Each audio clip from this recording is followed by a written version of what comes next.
Assalamualaikum warahmatullahi wabarakatuh. Alhamdulillah wassalatu wassalamu ala Rasulillah wa ala alihi wa ashabihi wa man ihtada bihudah ila yaumil qiyamati wa ba'd. Hadirin dan jemaah serta mitra edisi di rumah yang dimuliakan Allah Subhanahu wa taala. Pada kesempatan yang mulia ini kembali kita meneruskan pembacaan kita pada hadis-hadis yang terdapat dalam kitab Ushulul Iman yang dikarang oleh Syekh Muhammad bin Abdul Wahhab, di mana kita sudah sampai pada hadis yang ke-6, hadis yang oleh Syekh Muhammad bin Abdul Wahhab diberikan judul yaitu Mafatihul Ghaibi khamsun la ya'lamuha illallah. Kunci-kunci kegaiban ada 5 yang tidak ada seorang pun yang mengetahui kecuali Allah Subhanahu wa taala. Saya akan bacakan hadisnya terlebih dahulu. Bismillahirrahmanirrahim. An Ibnu Umar radhiyallahu anhuma anna Rasulullah sallallahu alaihi wasallam qala Mafatihul ghaibi khamsun la ya'lamuha illallah. La ya'lamu ma fi ghadin illallah. Wa la ya'lamu ma taghidul arhamu illallah. Wa la ya'lamu mata ya'til mataru ahadun illallah. Wa la tadri nafsun bi ayyi ardin tamut illallah. Wa la ya'lamu mata taqumus sa'atu illallah tabaraka wa ta'ala. Yang artinya dari Ibnu Umar radhiyallahu anhuma bahwa Rasulullah sallallahu alaihi wasallam bersabda, Mafatihul ghaibi khamsun, kunci-kunci kegaiban ada 5, la ya'lamuha illallah, tidak ada yang mengetahuinya kecuali Allah. La ya'lamu ma fi ghadin illallah, tidak ada yang mengetahui apa saja yang akan terjadi di hari esok kecuali Allah. Wa la ya'lamu ma taghidul arhamu illallah, dan tidak ada yang mengetahui apa yang terkurangi oleh janin di dalam rahim kecuali Allah. Wala ya'lamu mata ya'til mataru ahadun illallah, dan tidak ada yang mengetahui kapan datang hujan. Tidak ada seorang pun yang mengetahui kapan datang hujan kecuali Allah. Wala tadri nafsun bi ayyi ardin tamutu illallah, dan tidak ada satupun jiwa yang mengetahui di bumi mana dia meninggal, di bumi mana dia wafat, kecuali hanya Allah. Wala ya'lamu mata taqumus sa'atu illallah, dan tidak ada yang mengetahui kapan terjadi hari kiamat kecuali Allah tabaraka wa ta'ala, kecuali Allah yang maha suci dan yang maha tinggi. Hadirin yang dimuliakan Allah, hadis ini seperti yang kita katakan tadi, ya, dicantumkan oleh Syekh Muhammad bin Abdul Wahhab dalam kitabnya Ushulul Iman sebagai hadis yang ke-6, ya. Dan hadis ini sahih diriwayatkan oleh Al-Imam Al-Bukhari dalam bukunya Al-Jami'us Sahih, kitab Al-Istisqa, hadis nomor 1039, dan juga diriwayatkan oleh Al-Imam Muslim dari Abi Hurairah radhiyallahu anhu. Hadirin yang dimuliakan Allah, di dalam hadis ini tentu ada ma'rifah, ya. Ada pengenalan kita kepada Allah Subhanahu wa taala. Ada pembelajaran agar kita mengenal Allah Subhanahu wa taala, bahwa Allah Subhanahu wa taala maha sempurna ilmunya, dan bahwa ilmu Allah Subhanahu wa taala meliputi segala sesuatu. Allah Subhanahu wa taala kemudian mengkhususkan untuk dirinya apa yang disebut dengan ilmu ghaib. Ilmu ghaib ini, atau hal-hal yang ghaib ini, ada yang bersifat sesuatu yang telah lalu, ya. Keghaiban yang telah lalu, atau keghaiban di masa lalu. Ada keghaiban ya yang sedang terjadi. Keghaiban saat ini ada. dan ada juga keghaiban yang sifatnya akan datang. Hal-hal ghaib yang telah lewat atau telah berlalu adalah misalnya seperti peristiwa penciptaan Nabi Adam, peristiwa dialog antara malaikat dan Allah Subhanahu wa taala, peristiwa penciptaan langit dan bumi. Ini semua adalah hal-hal yang ghaib, yang telah lewat dan yang hanya tahu hanya Allah Subhanahu wa taala. Kita tidak mungkin dapat mengetahui hal-hal ghaib ini atau hal-hal ghaib yang telah lewat ini melainkan melalui informasi dari kitabnya yaitu Al-Qur'an atau melalui lisan Rasulnya atau hadis. Ada juga hal-hal ghaib yang sedang terjadi seperti saat ini. Kita nggak tahu berapa jumlah ikan yang ada di laut hari ini.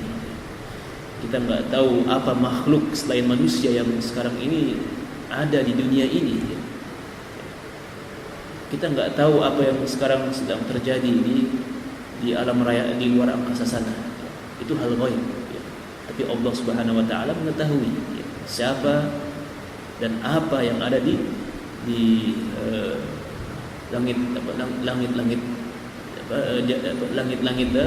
yang 7 itu. Allah Subhanahu wa taala mengetahui semuanya. Dan juga hal-hal ghaib yang akan terjadi akan datang di masa akan datang. Termasuk yang paling dekat adalah hari esok. Allah tahu apa yang terjadi pada diri kita besok. Allah Subhanahu wa taala sudah tahu. Bukan cuma esok,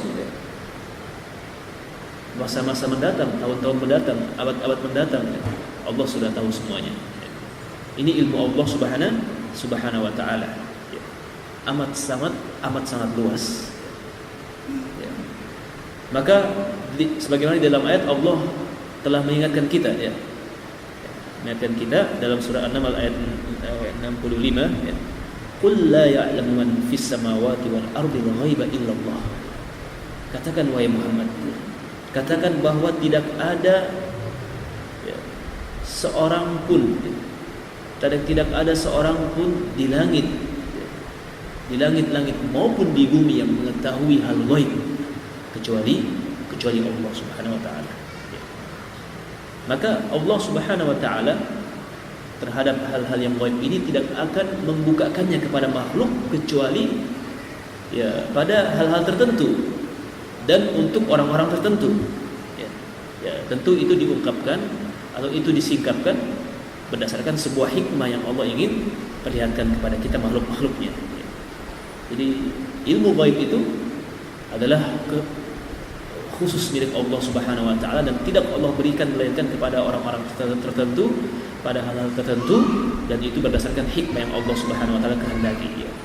Dalam surah Al-Jin misalnya ayat 27 Allah Subhanahu wa taala berfirman, "Alimul ghaib." Dia mengetahui hal yang ghaib. Fala yudhhir ala ghaibihi ahada. Maka dia akan menampakkan, memperlihatkan keghaibannya, hal ghaib tersebut kepada seorang pun illa man irtada min rasul, kecuali seseorang atau siapa yang dia kehendaki dari rasul. Fa innahu yasluku min baini yadayhi wa min khalfihi rasada.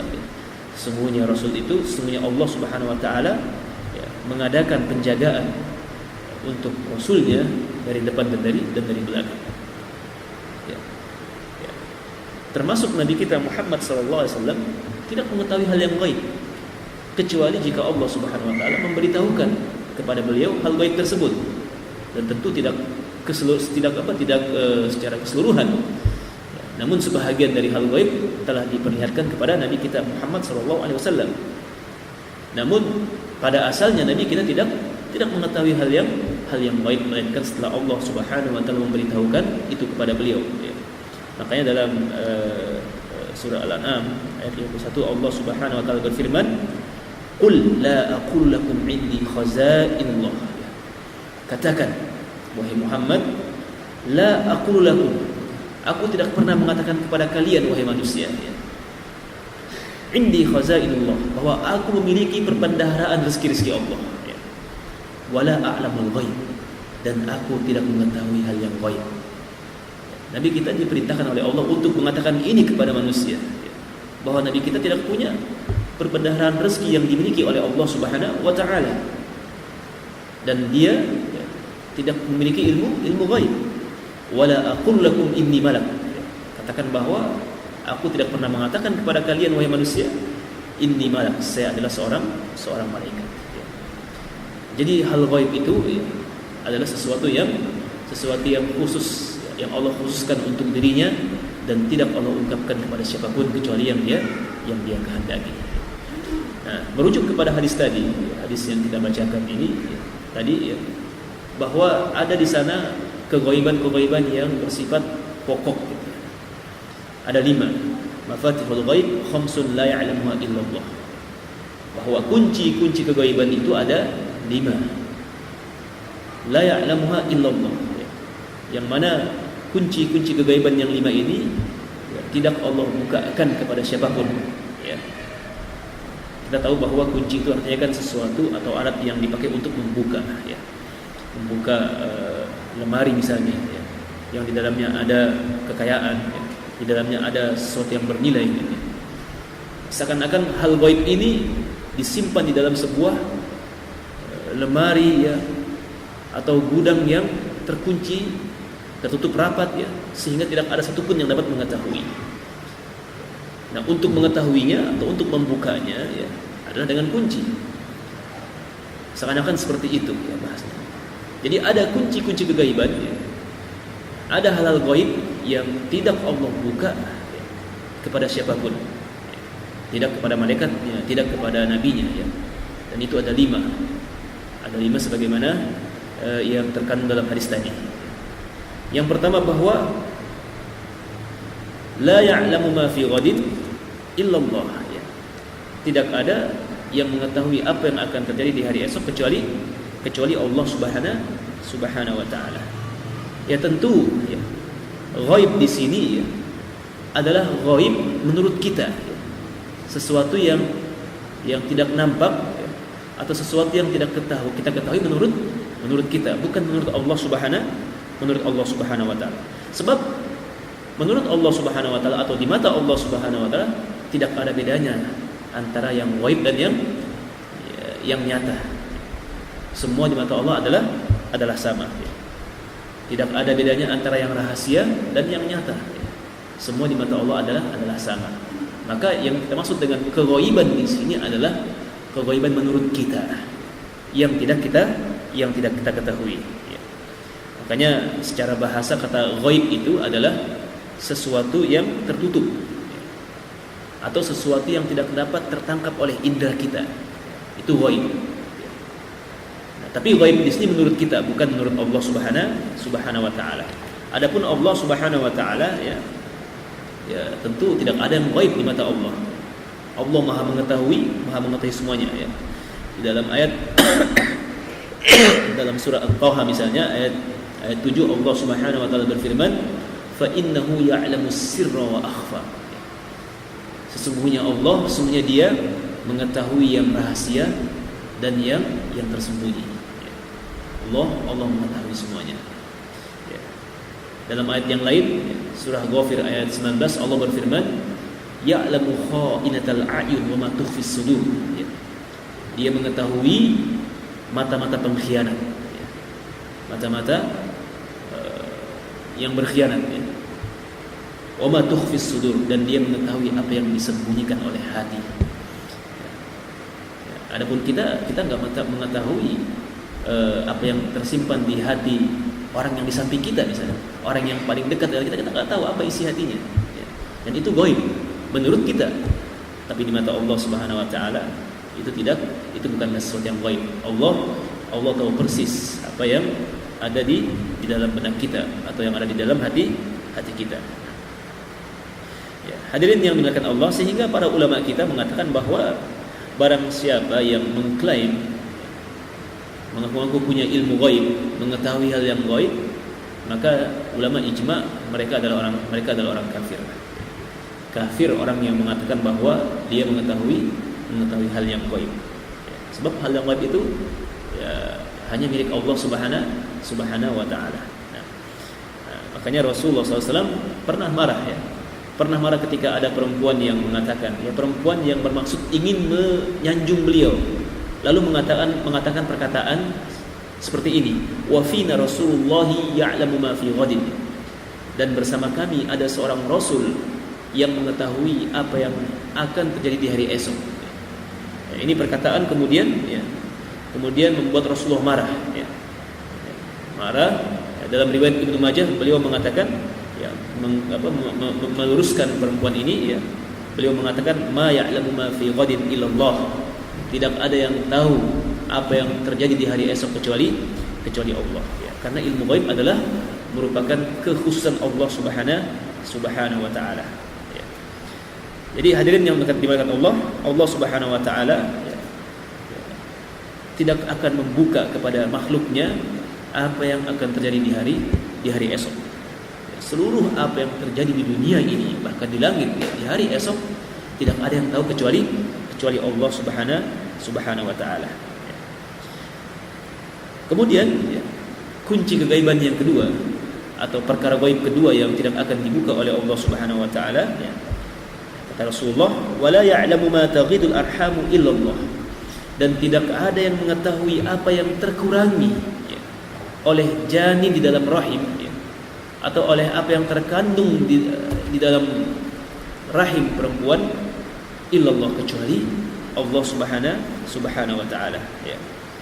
Allah Subhanahu wa taala berfirman, Allahu ya'lamu ma tahmilu kullu untha wa ma taghidul arham wa ma tazdad, ya. Allah mengetahui apa yang dikandung oleh setiap perempuan, setiap wanita, wa ma taghidul arham, dan apapun, ya, semua apa yang terkurangi, ya, atau terkandung di dalam rahim-rahim wanita, wa ma tazdad, dan apa yang bertambah dari rahim-rahim tersebut, dari janin-janin tersebut yang berada di dalam rahim-rahim wanita, ya. Allah tahu itu semua, ya. Sehingga segala sesuatu, ya, yang terkurangi, ya, karena terkonsumsi oleh janin di dalam rahim, ya, dan membuat rahim tersebut menjadi besar, ya, itu semua rinciannya diketahui oleh Allah Subhanahu wa taala, ya. Hadirin yang dimuliakan Allah, ya. Sehingga kemudian, ya, ini tentu merupakan sesuatu yang tidak sampai kepadanya akal manusia, ya, atau pengetahuan manusia. Ya, meskipun barangkali di era modern ini, ya, telah ditemukan alat seperti, ya, alat USB gitu, ya. Ya. Tapi itu tidak lantas berarti bahwa dengan alat itu kita bisa mengetahui semua detail apa yang ada di dalam rahim-rahim wanita, ya. Allah Subhanahu wa taala mengetahui dari sejak itu nutfah, ya. Dari sejak nutfah, kemudian segumpal darah, kemudian segumpal daging, ya, sampai kemudian menjadi sebuah jasad yang sempurna, ya. Allah tahu persis, ya. Dan ini belum diketahui oleh para ilmuwan, ya, dengan peralatan mereka yang canggih itu, ya. Belum sampai seperti itu, ya.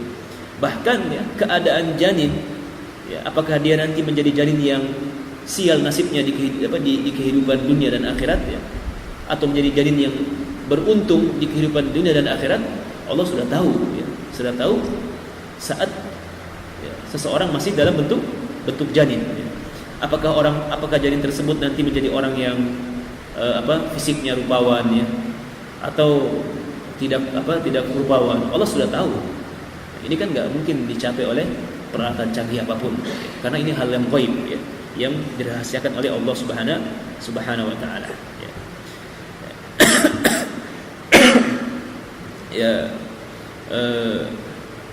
di dalam hadis misalnya Rasulullah SAW pernah mengatakan, ya, yadkhulul malaku 'ala nutfati ba'da ma tastaqirru fir rahimi 40 lailah. Ya. Malaikat, ya, itu akan masuk, ya, menemui nutfah, ya, mani, ya, ketika dia sudah menetap di rahim selama 40 malam, ya, 40 hari. Datang malaikat, ya. Datang malaikat menjumpai nutfah tersebut, ya. Ya. Kemudian malaikat ini dalam riwayat yang lain mengatakan, ya, meniupkan ruh kepada nutfah ini, ya. Lalu Allah Subhanahu wa taala memerintahkan kepada malaikat, ya, untuk menulis, ya, rizkinya, ya. Rezeki, yang menetapkan rezekinya janin tersebut, ya. Karena kita ini, ya, rezeki kita, ya, itu sudah dimulai sejak kita masih mani ya. Di dalam rahim ibu kita ya. Sebab rahim itu kan makan ya. Dia mengkonsumsi ya. Mengkonsumsi makanan-makanan gizi-gizi sejak dia masih sejak dia masih dalam rahim berbentuk saripati air mani ya. Dan ajalnya ya. Jadi ini pada hari ke-40 ya. Ajal sudah ditetapkan oleh Allah Subhanahu wa taala. Kemudian amalnya ya. Nanti dia ketika hidup di dunia apa yang dia kerjakan sudah ditetapkan oleh Allah Subhanahu wa taala. Syaqiyyun aw sa'id ya. Apakah dia menjadi hamba-hamba yang cilaka atau hamba yang berbahagia ya. Itu sudah ditetapkan saat masih janin berusia 40 hari di dalam rahim ibu. Nah, ini tentu hal yang ghaib ya.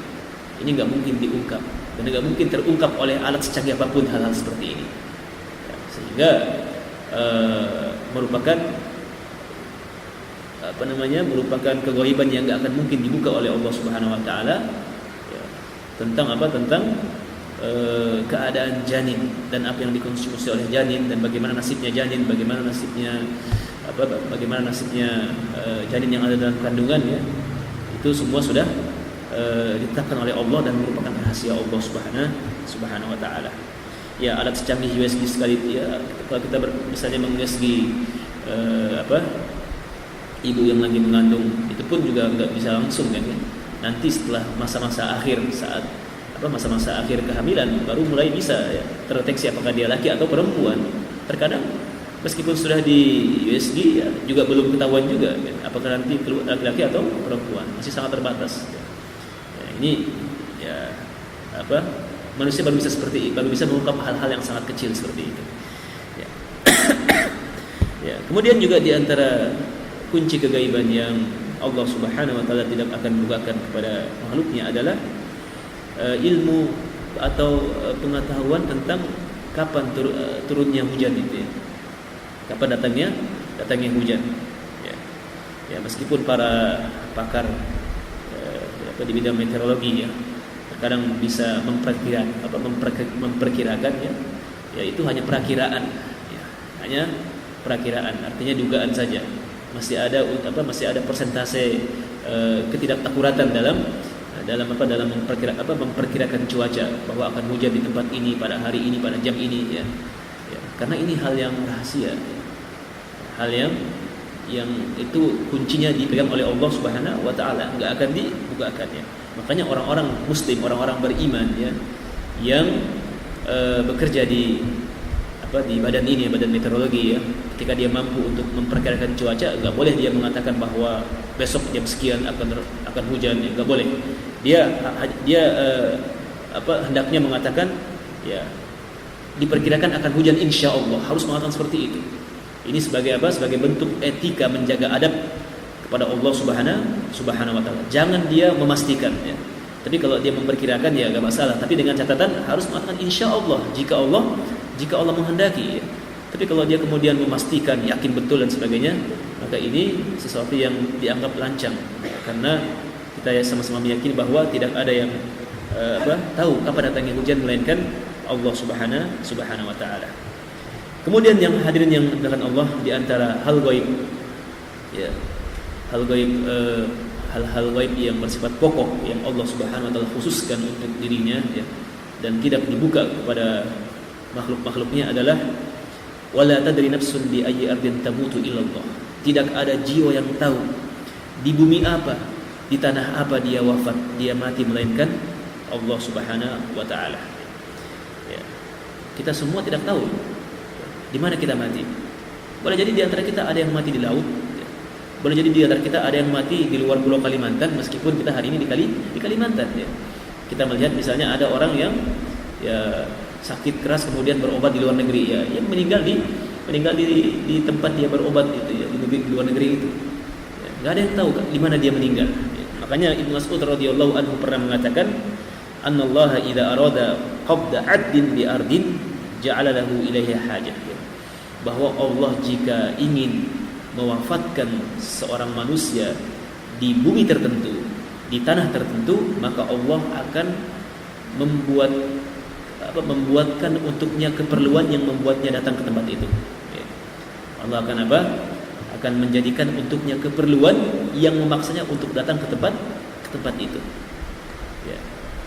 Ya, kita nggak tahu. Ya, boleh jadi kita nanti ada keperluan ke luar negeri atau keluar Pulau Kalimantan, ke Jawa misalnya untuk sebuah keperluan, tapi ternyata itu adalah sebab Allah Subhanahu wa taala akan mencabut nyawa kita. Tidak ada yang tahu di bumi mana kita meninggal. Ya. Ya, hadirin yang dimuliakan Allah ya, ada sebuah kisah yang pernah disampaikan oleh Syekh Abdul Razak bin Al-Abbad ya. bin Abdul Muhsin Al-Abbad ya. Ya. Beliau mengatakan bahwa pernah ada kejadian ya. Jadi sebuah keluarga sedang bersiap-siap untuk menyambut kedatangan sang kakek ya. Sang kakek dari kampung gitu ya. Jadi dia meminta kepada anak-anaknya, orang ini meminta kepada anak-anaknya untuk bersiap-siap menyambut kedatangan kakek ya. Ya, tiba-tiba atau salah seorang dari anak-anaknya ini ada yang tertidur ya. Pada maghrib setelah makan tertidur ya. Tertidur lalu dibangunkan oleh si ibu ya. Dibangunkan karena kakek sudah mau datang ini, sudah mau tiba, sudah hampir sampai ya. Akhirnya si anak ini bangun, dipaksa bangun oleh ibunya ya. Dengan bapak kemudian disuruh bersiap-siap pakai pakaian yang rapi ya untuk menyambut kakek ya. Ya, tiba-tiba kakek belum datang, si anak ini sudah pakaian rapi keluar ke jalan sebentar, terserempet oleh mobil dan meninggal dan ya. Meninggal. Nah, kita bisa melihat di sini ya, dari kisah ini. Jadi anak yang tadinya tidur terlelap ya, dibangunkan oleh orang tuanya ya. Dibangunkan oleh ibunya, dipakaikan pakaian yang rapi. Ternyata untuk mati. Ternyata untuk meninggal di jalan. Ya. Mungkin dia berpikir saatnya tadi nggak dibangunkan akan selamat, nggak begitu. Ya. Memang sudah takdirnya dia akan mati di jalan. Ya. Meskipun tadinya dia tertidur, ya. Tadinya dia sudah tenang di kamar. Ya. Tapi kalau Allah Subhanahu Wa Taala ingin mewafatkan seorang hamba di tempat tertentu, maka Allah akan buat dia memiliki keperluan di tempat itu. Ya. Barangkali ada yang ditakdirkan oleh Allah meninggal di diskotek ya. Diskotik ya. Ya. Ya. Dia akan diarahkan untuk merasa memiliki keperluan di diskotik itu. Entah itu keperluan misalnya transaksi narkoba atau apa ya. Itu keperluan kan ya. Tapi kalau Allah berkehendak dia mati di diskotik ya, dia akan mati di situ. Berdasarkan keperluan yang menggerakkannya menuju ke tempat yang dia nggak tahu kalau itu ternyata adalah tempat kematiannya. Jadi hadirin yang dimuliakan Allah, bahwa tidak ada di antara kita, tidak ada jiwa yang tahu di bumi apa, di tempat apa dia meninggal ya. Kemudian ya, kunci kegaiban yang kelima adalah wala ya'lamu mata taqumus sa'atu illa Allah Subhanahu wa taala ya. Dan tidak ada yang mengetahui kapan terjadi hari kiamat kecuali Allah Subhanahu wa taala. Maka barang siapa yang mengaku-ngaku ya, mengklaim bahwa dia mengetahui ya sesuatu dari hal-hal gaib ini ya, tentu dia dapat divonis sebagai orang yang mendustakan Allah Subhanahu wa taala ya. Kita mendengar beberapa tahun yang lalu bahwa ada prediksi hari kiamat pada tahun ini ya, pada tahun 2012 misalnya kan ya. Ini yang ngomong seperti ini kalau nggak orang kafir ya orang bego kan ya. Orang yang nggak tahu agama, dan kita orang Islam nggak akan terpengaruh dengan sedikit pun. Ya, kadang-kadang kita juga menyayangkan kenapa koran-koran ikut membuming, ikut meliput prediksi-prediksi seperti itu. Itu kan sampah semua, nggak perlu ditanggapi yang begitu. Ya.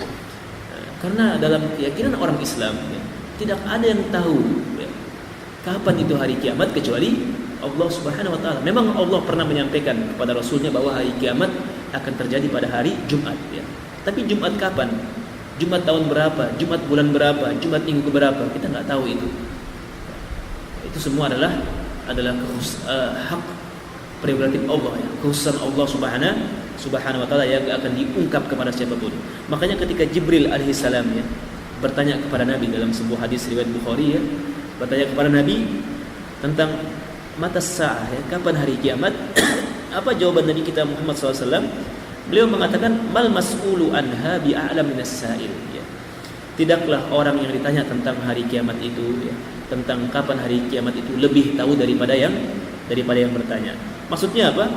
Bahwa kamu, ya, Anda, Jibril dan saya sama-sama tidak tahu kapan itu terjadi hari kiamat.